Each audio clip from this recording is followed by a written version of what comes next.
Hello, good morning. Happy Saturday. Today, the class will be related to cats and different vocabulary words related to cats. So, I hope you guys are ready to practice your English. How is everyone doing today? How are you guys?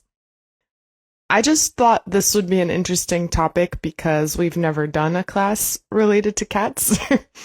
And there's a lot of very specific vocabulary that you might not use all the time or you might not know. And if you are a very big cat person, I think learning English with cat-related vocabulary could be interesting for you. How are you? Any life updates? In Germany, it's already 30 degrees. Oh my goodness. Yeah, I'm in the past, so I haven't yet had my Saturday. Because here it's 10 a.m.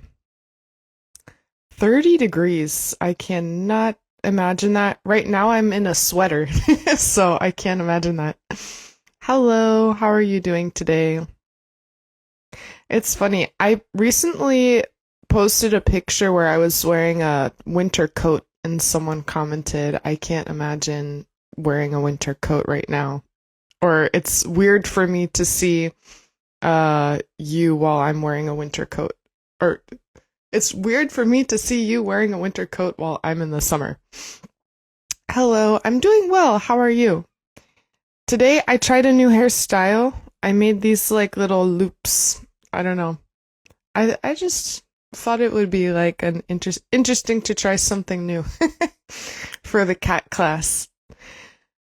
Hello from Korea. Hello. It's raining here in India.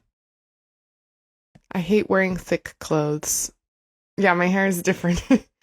I don't really like wearing a lot of layers either, just if you go somewhere and it's warm and you need to take off a bunch of layers and then bring them with you, that's like really, I don't know, a lot for me.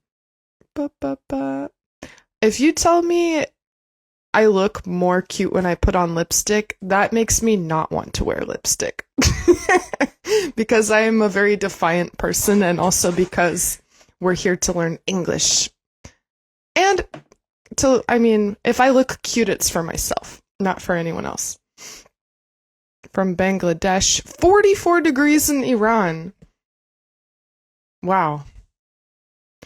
A windy and overcast day in Nicaragua. I am still wrapping my head around 44 degrees in Iran. Wow. Okay, I'll get us started with the class. I have vocabulary that we can learn related to cats. I am from Washington, D.C. in the United States. I want to know, do any of you have a cat, and how would you describe the cat? So, do you have a cat? Do you have a cat? Describe a cat that you've met, maybe, in case you don't have one. Describe a cat that you've met. That will be the first question. While you're thinking about it, I'll respond to these. Can you speak other languages? Yes, I can speak Spanish. I'm in a German class now, but we're on break. But I'm very beginner. Defiant is like you want to say no or refuse to do what other people tell you to do. That would be defiant. I haven't a cat. I would say I don't have a cat. Haven't is only used. You could say I haven't got a cat, but when we say haven't, we can only use this form when it's used as the auxiliary verb and not as the main verb. So with I don't have a cat, you could say I haven't ever had a cat when you're using the present perfect. I am a pet guy, but I like cats. You don't have a cat, unfortunately. Here are some different words to describe cats. So your cat, these are all synonyms with each other. So if your cat is agile or nimble, it means that it can get around easily, maybe dodge obstacles, run up the stairs. I have a serious and unfriendly 10-year-old cat. Her name is Bufaza. Does Bufaza have a meaning? I like that name. You have 3 cats. Could you describe their personalities? Are they all similar or do they have very different personalities? I have 3 cats. They are very lazy and they're always starving. Do they wake you up in the morning to feed them? Also, hello, if you're joining today, we are describing cats. Unfortunately, I can't change the shape of the background picture, so we're gonna have to just go with it this way. And if you guys do not like cats, I'm curious about your reasons. Why do you not like cats? Okay, this is a reason. I don't like the cats because the pee smells bad. I would say their pee smells bad. Cat pee smells bad. It's true. Cat pee smells really strongly, I have to say. The word lazy pops into my mind when talking about cats. Yeah, that makes sense because we also call it a cat nap if you sleep in the middle of the day. A cat nap. I once had a cat for 2 weeks and its name was Hook. Hook was very grumpy and ugly. Oh no. I like the name Hook though. Cats are cool, but I prefer cocktails. Or cockatiels? Do you mean like the birds? I read cocktails, like the alcoholic drinks.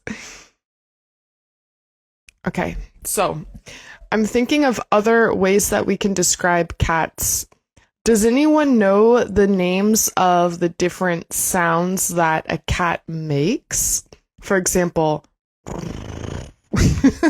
that's my best impression of it. So what are the sounds that a cat makes? Purr, exactly. Cats are a kind of animal that kill local birds and other animals. Okay, so because they hunt other animals, you're not team cat. I will say though, they can be helpful if you have a lot of mice in your house. You can have a cat to kill the mice. Meow. Okay, so we have purr, and then in English, if you want to say meow, it's spelled like this. Meow. M-E-O-W. Meow. You love cats. What kind of cats do you guys like? The ones that love cats. Any specific type of cat? There are long-haired cats, short-haired cats, hairless cats. Can I get some Whiskas for my lunch? Like, you want to eat a cat for lunch? Yeah, that part of the cat is called the whiskers, the ones that are near the mouth of the cat. They're very useful dealing with snakes. I didn't know that. Do they attack the snakes? You prefer dogs. I think I used to be more of a dog person, but now I really like cats. But I do not have a cat, so I would love to have a cat. All right, I have here, this one is different phrases, idioms related to cats. I love this introduction. Hi, teacher. I am from Vietnam, a hospitable country. Hello. I had a cat when I was a child. When I was a child, my uncle found a cat and gave it to my family, and her name was Mugsy. I remember she used to sleep in one of my dresser drawers. I would open the drawer and she would sleep in and take a nap in the drawer. But I think she was kind of heavy because eventually it was difficult to open and close the door. But she was really old. We always joked that she had 9 lives because she died while I was growing up, I think probably in middle school or so. I don't have a cat, but one cat often comes to sit beneath my bed. It comes into your house beneath your bed? They have the ability to kill any kind of snakes. Would I have a bird or fish? I would. I used to have fish also when I was a child. I had the betta fish, and those lived for a long time.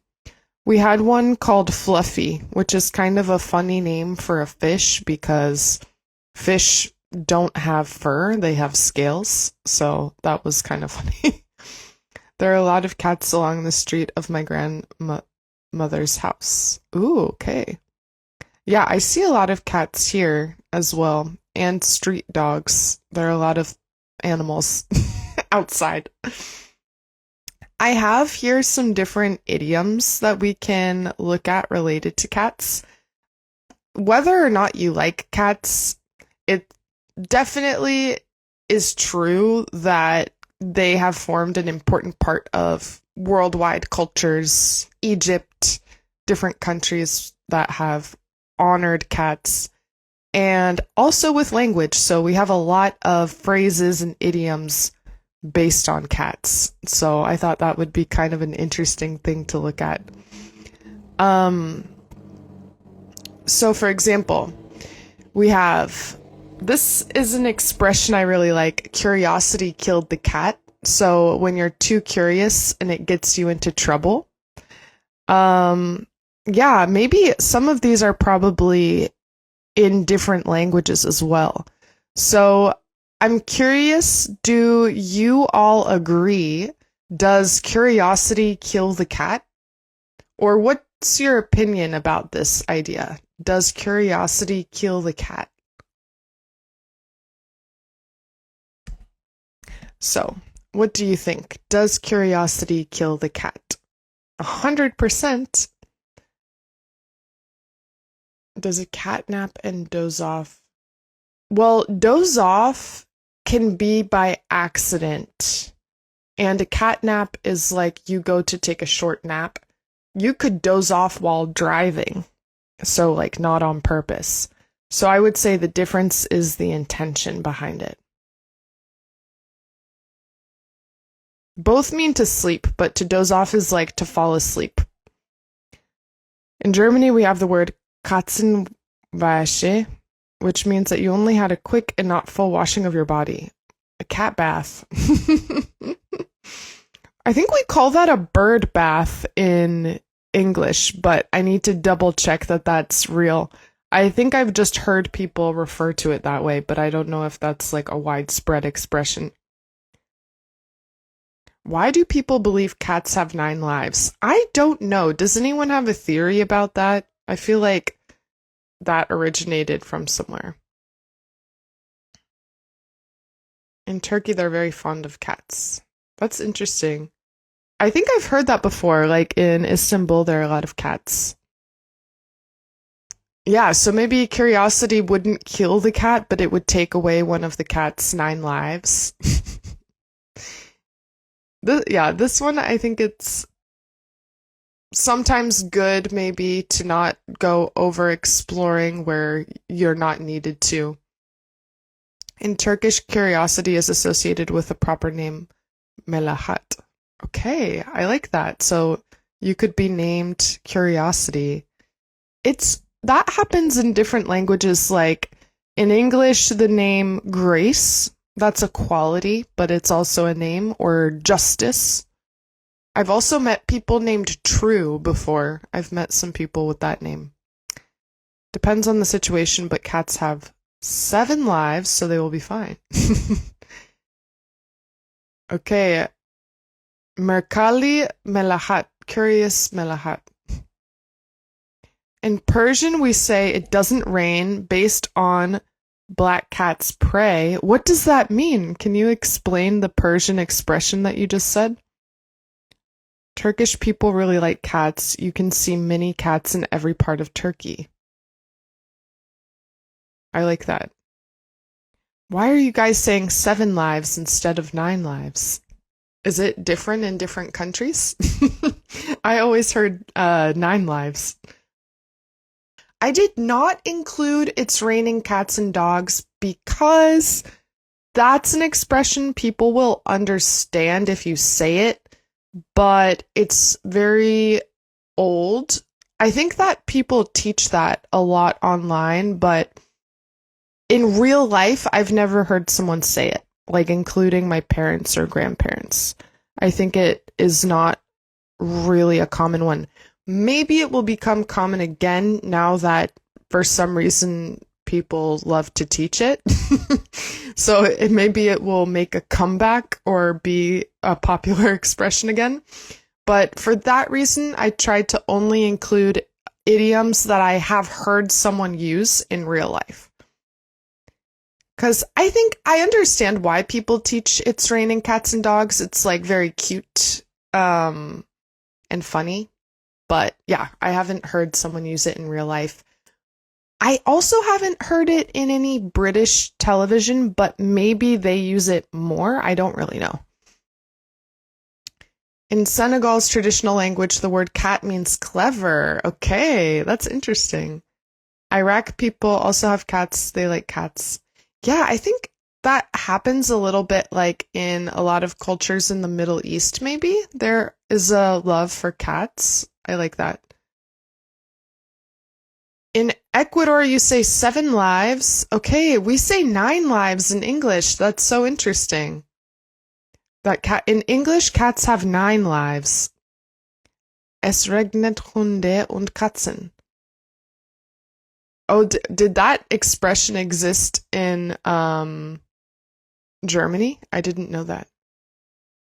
If someone wishes bad things for you in Persian, in response you can say, "It doesn't rain if black cat prays." Oh, okay. That's interesting. I like that. I like that expression. Okay, the second one, this one I've also heard people use in real life. To let the cat out of the bag, reveal a secret accidentally. So my question is, have you ever let the cat out of the bag? Have you ever let the cat out of the bag? I'm trying to think, like, this would be a good expression if, like, your friend was having a surprise party and you accidentally said something. Your friend is getting married and you accidentally said something. That would be to let the cat out of the bag. I don't think that I have let the cat out of the bag with something on accident. I think I've gotten news and then I told a friend, like, don't tell anyone, but that could be considered letting the cat out of the bag. In Iran, we do not usually keep pet animals. That's why we do not have many of these idioms. However, for dogs, we say it has 7 lives. That's interesting. Huh. Yeah, we say that dog years are like 7 dog years are equivalent to 1 human year. So if your dog is 2, it's 14 in dog years if it's 2 human years. But not that it has 7 lives. Yes, black cats are also associated with bad luck in the US as well. When you feed a dog is grateful and feels like a member of the family and is loyal. But when you feed a cat, the cat feels himself the owner of the house and even like God. That's true. I think but I don't know. On the other hand, you could say that there are more dogs that violently attack people compared to cats. So there's kind of like, pros and cons, maybe, of dogs and cats. I don't know if you guys are strong in the dog versus cat debate. Maybe you can share your thoughts about that. The next one probably you've seen in movies if someone says, "Cat got your tongue?" So if someone is having a difficult time responding, maybe you confront someone and they don't have anything to say back to you. You can say, "Oh, I know that you've been cheating on me." And then your husband is like silent and you say, "What's the problem? Cat got your tongue? Now you have nothing to say?" "I talked to your mistress earlier and she let the cat out of the bag. Maybe I shouldn't have called her, but curiosity kills the cat." Have you ever said something accidentally? That was the big thing. To let the cat out of the bag, the idea with letting a cat out of a bag is that it's not possible to put a cat back in the bag. So if you are going to get a surprise birthday party and I tell you, "Oh, by the way, our friends are throwing you a surprise birthday party," it's impossible to undo that news being told to you. So it was some sort of secret or news that now that you know it, it's impossible to go back in time and unknow it. That would be to let the cat out of the bag. Reveal something that can't go back. I would say I don't think people use that one super frequently. It's definitely one you can see more in movies. I have heard someone use it in real life, but it's very sassy. "What, cat got your tongue?" So that's one that I feel like might be more common if you hear it in movies or, yeah, it's a very sassy idiom, I think. Sassy is like when someone responds in a very short, snippy way, like, "What's your problem?" That's sassy. Like, kind of has an attitude and is direct and kind of funny, but in a very direct way. Yes, let the cat out of the bag is similar to spill the beans, but I would say it has extra emphasis that it was something that, like, now that the person knows it, they can't unknow it. It's like emphasis on that. Yeah, sassy is like cheeky, exactly. Yes. Fight like cats and dogs is the same in Turkish. Personally, I don't use spill the beans so much.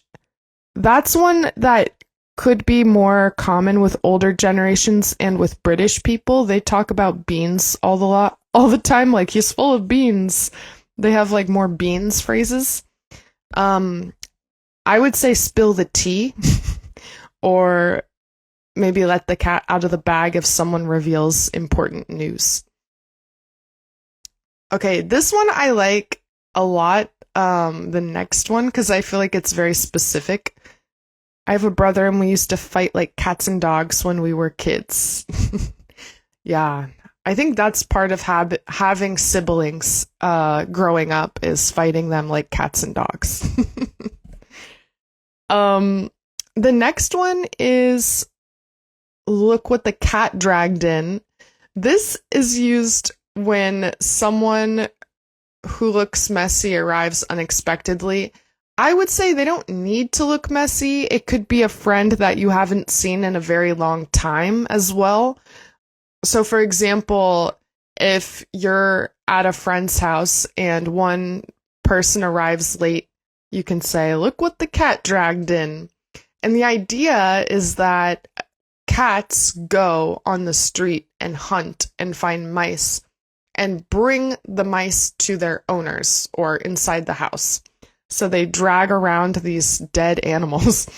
And so it's kind of like your friend showed up not wanting to, like brought in by some cat, and maybe doesn't look very prepared or they came late. So in that situation, you can say, "Look what the cat dragged in."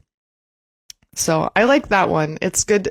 if you're in a place and someone arrives late and kind of looks disorganized, messy, or you just want to make fun of them, basically, you can say, look what the cat dragged in.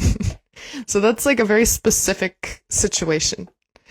The next one I have heard before. Better late than sorry. Hello, how are you doing today? The next one I have heard before as well, especially, I think my dad says this. If you don't have enough room to swing a cat, it's like you don't have that much space.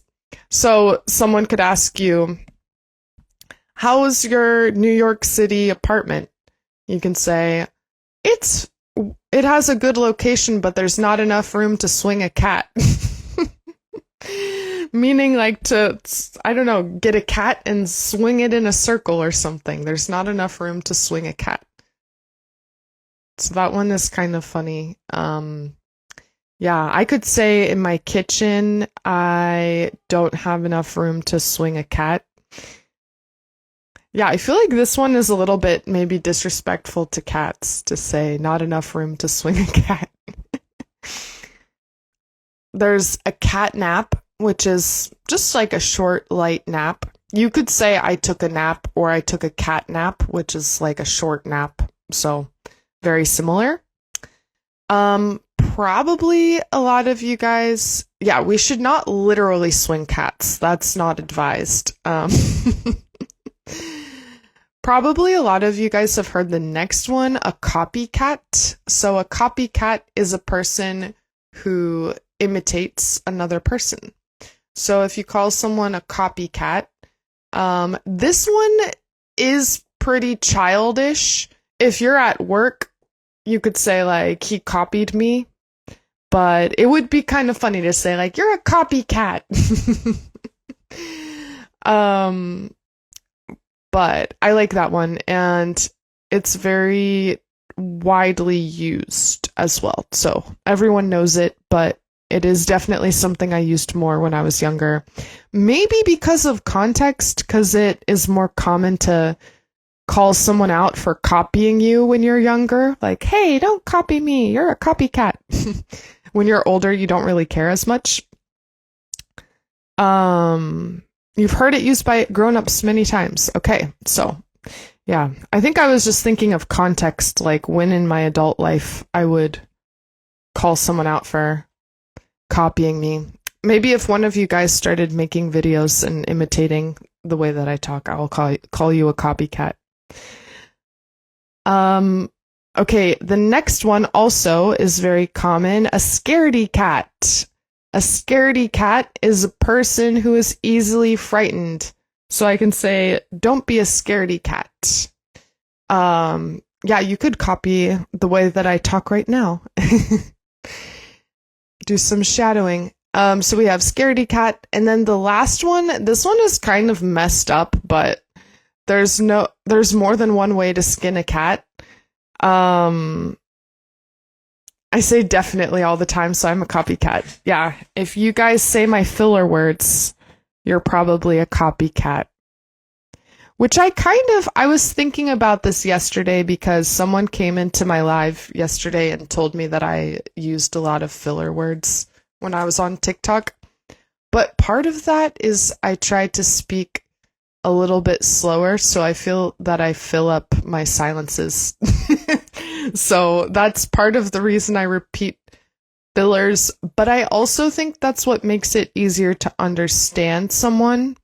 So yeah, you don't need to use all the fillers that I use, but I think it makes it easier to listen to someone when they have some fillers because it gives your brain some time to catch up to what they're saying. Put the cat among the pigeons. I haven't heard that one before. That's interesting. So yeah, the last one, there's more than one way to skin a cat. In case you don't know what it means to skin an animal, that is to take the skin off of an animal. The verb to skin is to remove the skin from something. So Yeah, that one is a little bit graphic, but there's more than one way to solve a problem. There's more than one way to take the skin off of a cat. I just wondered if you got your wallet that you lost last week. No, I haven't gotten my wallet. I have an appointment to replace my ID. I had to just give up. I don't think anyone found it, or if they did, they probably kept it. But I canceled my cards just in case. Also, I agree, we should not skin cats. That is, do not swing or skin cats. I'm not, yes, it is like flaying a cat. I do not recommend doing that to a poor cat. Do people skin cats in America? If not, what's the origin of the expression? I feel like there are some weird expressions based on things that people don't actually do. Like, for example, my dad has this thing he says where if he's talking to someone and he doesn't want to, he says, I gotta go shave my cat. And he doesn't have a cat. And also, like, why would you shave a cat? That sounds like a very unpleasant experience. So it's basically his way of saying, like, I would rather do this horrible, impossible task than talk to you. Like, I gotta go shave my cat. That's something my dad says. I don't know how widespread this expression is. I gotta go shave my cat. So it kind of gives me that vibe of like something impossible and uncomfortable. I'm using that idiom, which is put the cat among the pigeons, to say do something that causes trouble, controversy, or anger amongst a group of people. I can definitely imagine that. I feel like some idioms, even if you don't know them, when someone says them, you instantly understand what they mean. So that's one of those. Okay, so we have the relaxed stretch. A cat could be confident, aggressive. This is a good word to use related to cats. Arch. When a cat has its back like this, it is arching its back. So the cat is arching its back. I gotta go floss my cat. I think that if you say I gotta go floss my cat, you're using dental floss to get the food out of the cat's teeth. I think that's what the person would be saying, which also seems like an uncomfortable and weird activity to be doing. Okay, I'm going to ask you guys some questions related to cats. So I'm going to write a hypothetical here, and I want your response. So, what would happen? I gotta go operate on my hamster. Exactly. That's the same vibes. If cats took over and we were their pets. And we were their pets. What would happen if cats took over and we were their pets? Also, hello, meow. So, what would happen? What do you think in the hypothetical situation that cats took over and we were their pets? I'm thinking of one thing. Maybe they would start to have expressions like curiosity killed the human. I let the human out of the bag. I gotta go skin my human. You know, I feel like they might have some expressions like that. They might make us use the bathroom in a sandbox. Maybe they'll make us wear weird clothing. Aren't we now? Okay, that's a good question. Yeah, maybe we are their pets now. But I mean, if they had kind of the control over society in terms of choosing how things were more. Okay, this is a good one. Dogs would be in jail. Do you think would dogs be in jail because they were obnoxious or because they were stealing food? Would they neuter us? Oh my goodness, probably. There was a movie called Cats versus Dogs that I saw when I was younger. It's from like 2001 or something. And in that movie, the cats were like the evil geniuses that took over. I don't want to get fixed. How to improve my vocabulary? Well, you could. I'm trying to think of what a cat would do to improve their vocabulary. You can meow at the moon. No, I'm just kidding. If you want to improve your vocabulary, you need to first have more input, like consume more content with varied vocabulary. And then the second part is you need to use or try to remember the words that you're learning. So it kind of has two parts. You need input, and then you need to practice the words that you're learning. Maybe journaling during the week, maybe giving yourself a challenge, like I'm going to try to use one of these words in a conversation this week. Maybe making a chart where you find songs and pop culture examples of new words that you're finding. But really, I think reading and consuming content in English is the best way to improve your vocabulary. They'd breed the best of us to make us look the way they wanted. Yeah, I think so too. They would be like, you have a big nose and we like humans with big noses, so we're gonna try to get big nose hairy humans. I think cats would be just like us, just like human, if they had the ability of thinking, mind, and others. Yeah, maybe. I think there are not too many differences. I feel like they're kind of starting to be able to make language when they say like meow.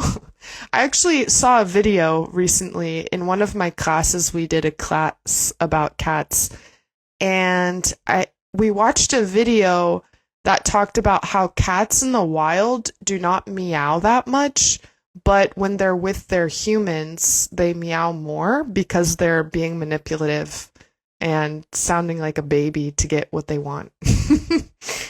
So that's kind of funny. Okay, I have another question for you.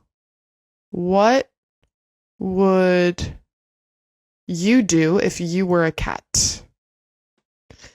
Maybe they'd like hairier humans, and we'd look more like our ancestors. That makes sense because, like, if you think about it, we don't really like hairless cats. They're not as cute. We like the fluffy cats. Maybe cats want fluffy humans. That would be interesting. And then what if, like, but maybe we wouldn't look like our ancestors. Maybe we would continue to evolve into the cat's beauty standard. Because you know how gorillas had kind of like, their face wasn't so hairy. It was kind of like a different texture of skin, and then the hair is around the face. Maybe we'll start to get hair on the face and look like humans, but with the same type of hair that cats have. I'm imagining that. I'd be smarter in regard to pigeons and doves. If I were a cat, I would sleep in trees high above the earth. Okay, you would be avoiding the chaos below. I'd find a rich old woman and be her pet. I would test if I had 7 or 9 lives. Try to die 8 times. And okay, but how would you, that's another good question that I have. Maybe I'll ask that one next. My question is, how would you go through your 9 lives? Like, what would you do to experiment with your lives? Like skydiving, I don't know, jump into a waterfall.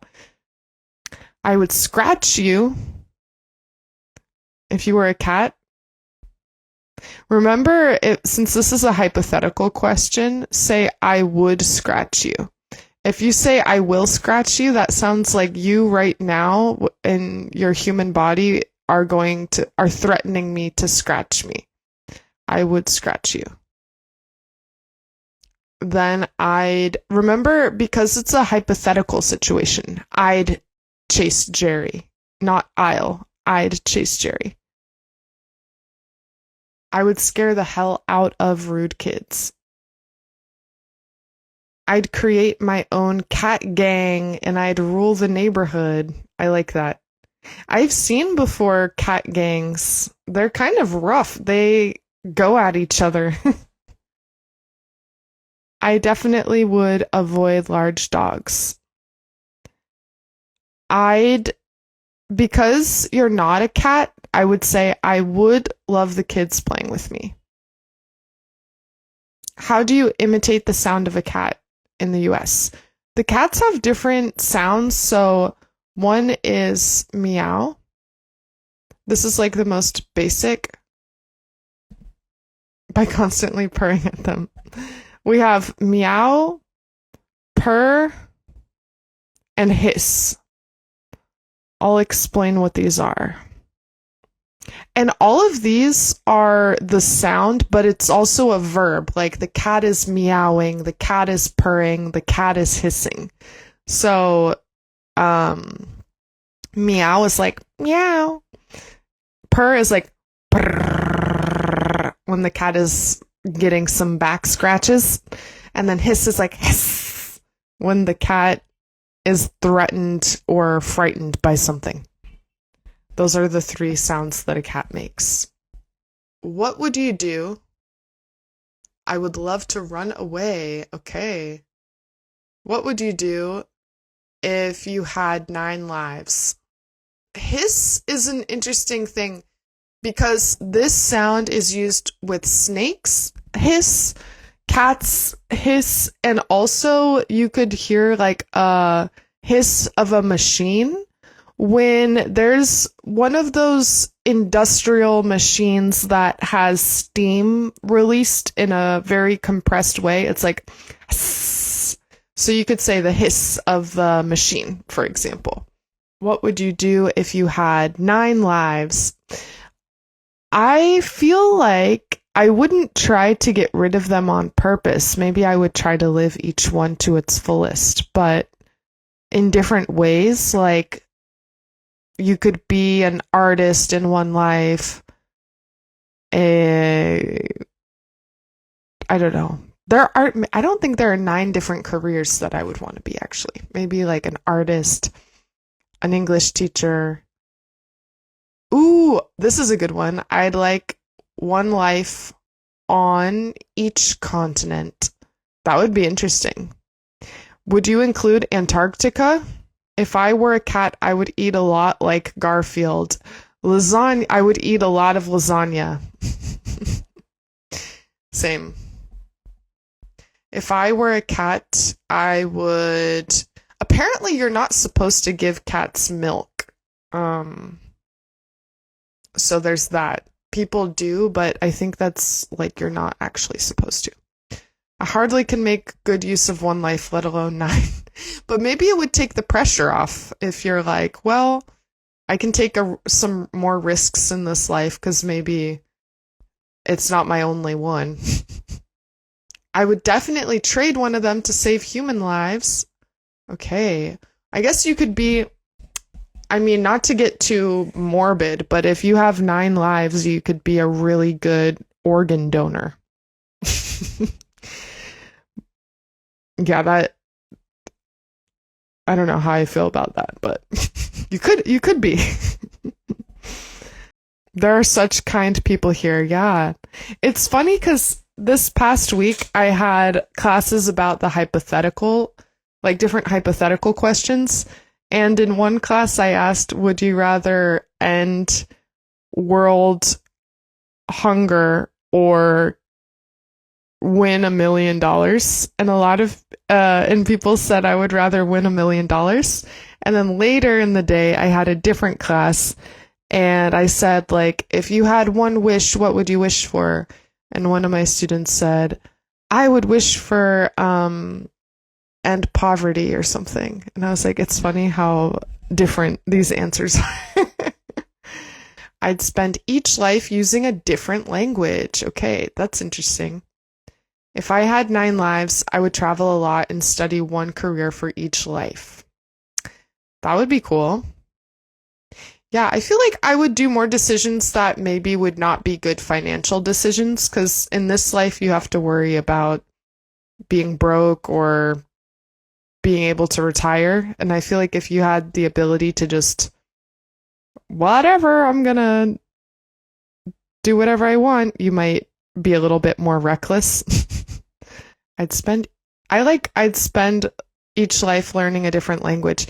It would be interesting, like, if you had memory of your previous lives and you could, it would be interesting if you had memory of your previous lives, because then you could think, like, do I have a different personality when I speak Chinese or when I speak Arabic or, whatever languages you learn? All right. I'm going to ask, do you guys have any questions? They can be not related to cats, but I have some minutes in case you guys have any English-related questions. I can open the floor. The difference between mice and rats. Here, maybe I can pull up a picture. I think mice are the small ones. Mice are like small ones that run in fields, or yeah, rats are like the big, thick, fat ones that are in like the New York City sewer with like the thick tails, and mice are like have like little soft tails. But I don't know. My sister is an animal scientist, so I should ask her.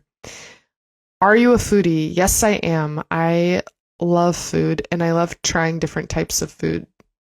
I like to eat everything. I'm going to Mexico City next month for a week, and I am only thinking about food, like what I'm going to eat when I'm there. I'm very excited.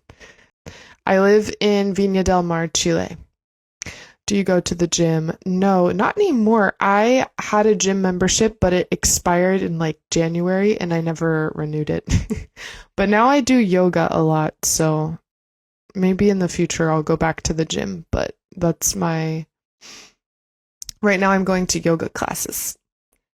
I need an expression that focuses on something that gets worse. In German, we have the expression Ich kam vom Regen in die Traufe. We say something like, when it rains, it pours. I don't know if that would be similar. Could you give an example of a situation? Because maybe there would be, maybe I would be able to think of like the best phrase for the situation where you could say that idiom. What kind of food do you enjoy the most? I really like Indian food. Yeah, I like Indian food. I like Mexican food. I really like all types of food. I like a little spice. Ooh, I like Thai food. Why are you learning German? What's your level now? My level is, I got through the year of like A0 to A1. Yeah, I would still say beginner, would be my level. And mostly because I wanted to learn another language. And then another teacher that I really thought she had good content and I thought it would be interesting to take a class with her, posted that she was doing German classes. I had a couple different languages I was interested in, like Arabic,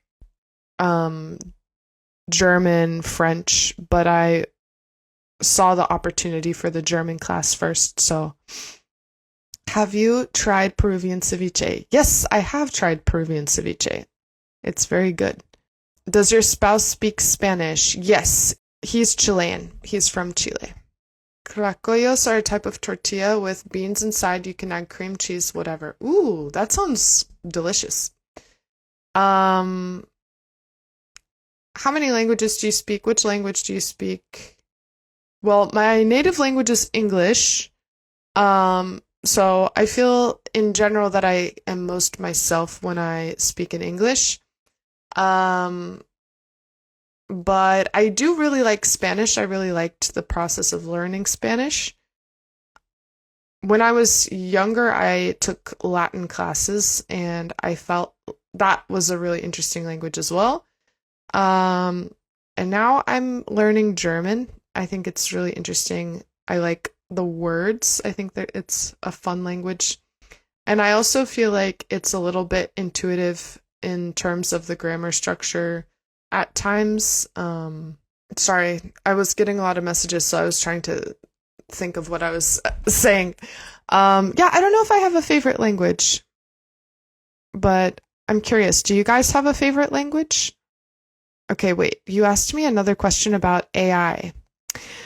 Yeah, I think AI can definitely help, especially because a lot of people don't practice enough. And so if you're able to just practice speaking, even if it's with AI, I think that's definitely better than nothing.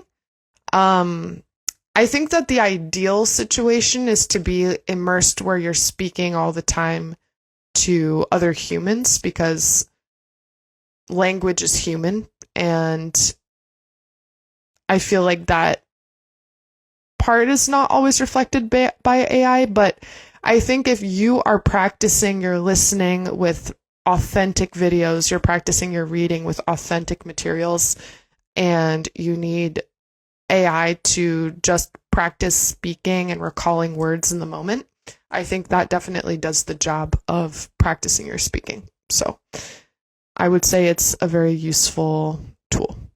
Now, I mean, it's nice that now AI is cheaper than a human teacher. So, like, I get that people can't always pay for a human teacher. So, I mean, it's better than not practicing for sure. And I think it can be helpful. How can I help my students sharpen their speaking abilities? Different things. Like, one of the things that I think is important is getting them to, it depends a lot on the level. I would say with lower level students, I don't try to be as intense with the error correction. I try to get them to feel comfortable, like, putting sentences together and to kind of practice topics that are not super difficult. And often I need to give more scaffolding, like give more phrases and examples for them to try to repeat in their own way. And then as you get more advanced, I get more like pickier with the corrections. I would say for more advanced students, challenging them to talk about really specific topics, like describe how to prepare a recipe, even if it seems like something that wouldn't be hard. The more specific they need to get with the vocabulary, the more challenging it will be. Are you using AI a lot? I definitely do use AI, like to help generate examples for things, but I still notice like my materials and my work is always better when I'm relying like more on myself and using AI like an additional supplement and not as like the main generator of ideas. I feel like the ideas are better. What is your current book? I'm reading this book. I just started it because I started reading it a while ago, and now I'm coming back to it. It's called The Great Circle. I'm trying to read more pages per week. That's like a personal goal because sometimes when I get busy, I stop reading. So, yeah, I think it should be interesting. I'll read the description to you guys. After being rescued from a sinking ocean liner in 1914, Marion and Janie Graves are raised by their dissolute uncle in Montana. There, after encountering a pair of barnstorming pilots passing through the beat-up biplanes, Marion commences a lifelong love affair with flight. So it's like about someone who falls in love with flying and airplanes. What do you do for maintenance while you're learning a new language? Yeah, I would say I'm someone that struggles with that for sure. Something that helps me a lot with maintenance is relying on other people. So if you have a friend that's also practicing their English, and every week or every 2 weeks you can have a short conversation, or say, like, maybe do a book group, or like, let's both read this article and come back and talk about it. I think trying to find a way to make your English learning more social so that you're kind of like in a community with people is a good way. If you guys don't have a community, you could also look on Discord channels. There are a lot of different Discord channels of people trying to learn English online. So I would say that's one thing for me about maintenance, is finding if there's a teacher or class where you're forced to show up every week. That's one thing. But if not, it could be meeting with a friend, sending audios to a friend, meeting someone in a Discord channel online. I feel like that's something that's helpful. Another one is set like actionable goals for yourself. So instead of saying, I just want to get advanced, try to think like, what are the things that you can do? Do you want to finish a book? Have it be something that's measurable. Like you can easily say, yes, I did this, or no, I didn't do it. And also now I got an app called Finch. You guys should look it up. It's kind of like Duolingo, but for habits. This app is really cute. If they have it in your country, because they might not have it in every country, this is a really cute app. You basically are like a little bird, and you set daily and weekly goals for yourself. They can be like get out of bed in the morning, or you can add more like drink water, take deep breaths, stretch. And then I added to mine like to read a certain number of pages. So yeah, that's for me. I also struggle with maintaining habits, and that's something I would recommend. My opinion about Duolingo, I pinned the name, so the pinned comment, Finch. Yeah, and you spelled it correctly also. Duolingo, I think, is good in that you're kind of like recycling vocabulary. It's a good way to introduce new vocabulary and like review it again every so often. So I think it's a good tool. I think that if you're someone who only studies using Duolingo, it's a bit too passive for it to be very helpful. I recommend, if you're using Duolingo, after you use it, to then write in a note sentences using the words in an example. Or after using Duolingo for 5 minutes or whatever, try to repeat to yourself the different words you learned without looking at the app. So I think sometimes Duolingo can be a little bit too passive if that's the only way that you're studying. I think if in Duolingo you're learning about health, try to then watch a YouTube video to maybe see some of the same vocabulary. I think it's good, but you need to add something extra for it to be more useful. Because otherwise it's difficult to connect the app to your real life and remember those words in the moment of speaking. It's best to study with a variety of ways, not only one app or something. No, I haven't been using Busuu. That's a good reminder. I should probably start using it again, because I've been slacking. I was studying a lot a month ago in German, and now I'm a slacker. So I need to study again. All right, I am going to head out. I should probably get on with the rest of my day, but thank you guys for joining. This was kind of like a casual class about cats. And thank you for your questions. I'm going to post this like it is on Instagram, but on YouTube and Spotify, it will take me a second because I'm going to edit the video a bit so that you can hear it better. All right.